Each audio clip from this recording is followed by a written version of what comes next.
Let's take a look at the direct method again, or cooking from scratch method as I call it, because in this case we can look directly at the recipe for the peanut butter cookies as we have it and pick the ingredients that we actually do need for our cooking. So let's take a look. This is the basic setup of the direct method. We need to find all the receipts. So it will be mostly from sales of goods or services to customers, or you can have receipts of interest and dividends on loans and investments. And then we will subtract all the cash payments. These are the most common ones that FASB would like us to disclose, and that will equal our net cash provided from operating activities. Now we can move on to cash payments that we did pay to the suppliers. So let's put a check mark by that one. All right, wonderful. I calculated the amounts for suppliers. I would have moved on to my cash payments to my employees. However, I remember in my income statement, I do not have salaries expenses. So I cannot specifically disclose how much worth of salaries cash payments was spent on salaries. So I'm going to move on to the next item. So it will be cash payment for operating expenses.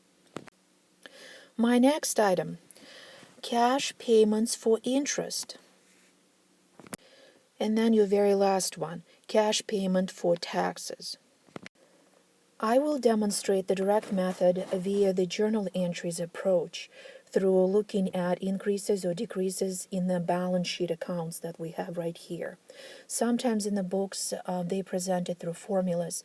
I find formulas a little bit confusing for myself just because I can never remember them.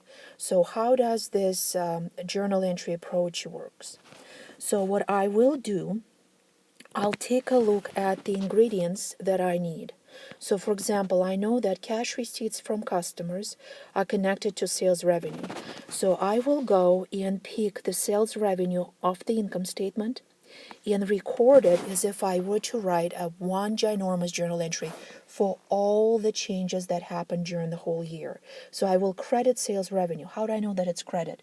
Because we typically credit sales revenue. That's how it goes up.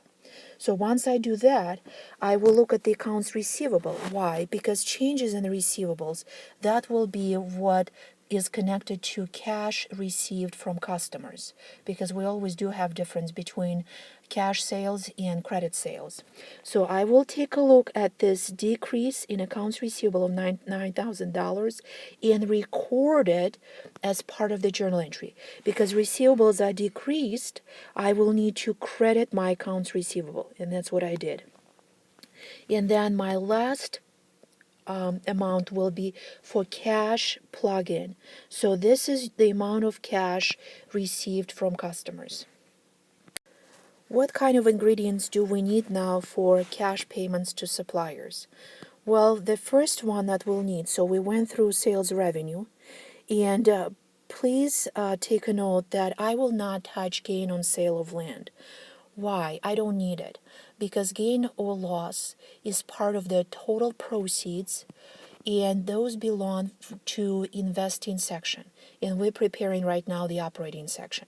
So I let it be. I don't even pick it up. Remember, it's cooking from scratch. I'm not starting with the mix for the cookies. I can pick what I truly need. So I'm going on to expenses. So suppliers are connected to cost of goods sold, and it's a regular expense account, so I will record it as an expense for the full amount, $280,000. What else is connected to that account? Well, it's connected to inventory, because we can sell all the inventory that we have, and then the cost of goods sold will equal that inventory we had on hand. Or if we have beginning or ending balance, we do have a small variation. So by looking at the inventory, and inventory went up by $2,000, so I will go ahead and record it as a debit. Why? Because it's an increase in inventory. That's why it's a debit. If you show a decrease in inventory, you will plug it in as a credit. And then my last one, because when I buy the inventory, I can pay cash or I may not, and that will be connected to accounts payable. So by looking at accounts payable, I can also connect it to eventually my cash payments to suppliers. So it looks like accounts payable increased. And recall, accounts payable is a current liability. So to increase it, I have to credit the account. That's why I plugged it in as a credit. And then the last one will be your cash plug-in to balance out this journal entry. So I know I must have paid $276,000 to my suppliers. All right, operating expenses. That happened to be the next line on my income statement. So it is an expense. I'm going to go ahead and debit full amount of operating expenses. And then I would also look what are some current assets or current liabilities that could be connected to this amount. And I spotted this prepaid rent. And how do I know that prepaid rent is connected to operating expenses? Well, I don't see rent expense listed on my income statement. So I assume that rent expense would have been included in operating expenses. So I go ahead and use that account in my journal entry here to recreate cash payments for operating expenses. So I'll see that prepaid rent had an overall increase during the year. So I'll go ahead and debit that amount to the current assets, prepaid rent for $5,000. And then I don't see anything else. Sometimes you might see maybe even a payable for another expense that could be also included in operating expenses. So in this case, cash plug-in will be for $80,000. Also, I want to get your attention or maybe caution you. In my example, when I look on the income statement, I have depreciation expense clearly separated from my operating expenses. What could happen otherwise?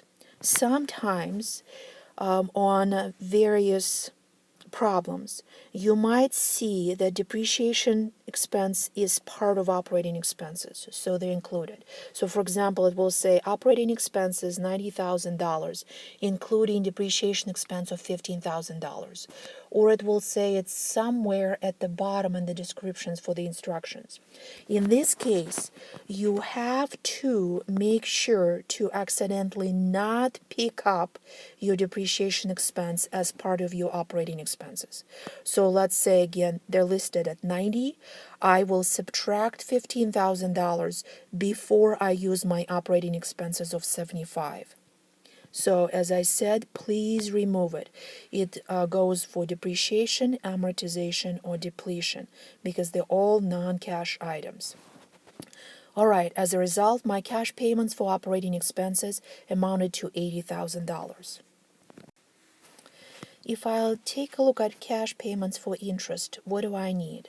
Well, it all starts with interest expense. And again, because it's an expense, I'm going to go ahead and debit it like I will with any expenses.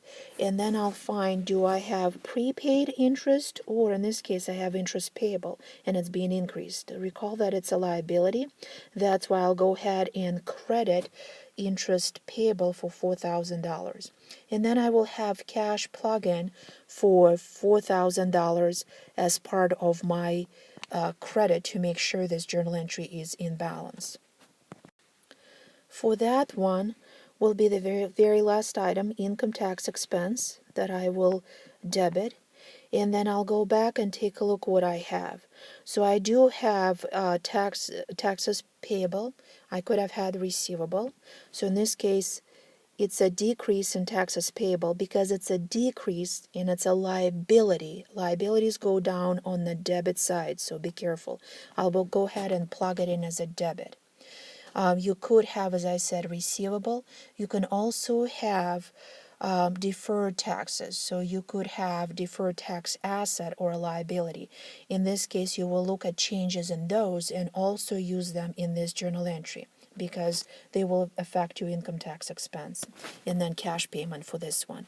So as a result, based on this calculation, your cash plug-in amount will be $9,000. We came up with all the ingredients that we need to write out the statement of cash flows, just the operating activities section via the direct method. So we'll start with cash received from customers, for $409,000, my very first slide for the explanation, and then we'll list all the cash payments that we found. To suppliers for $276, for operating expenses it was $80, for interest was $4, and then your very last one for income taxes, $9,000.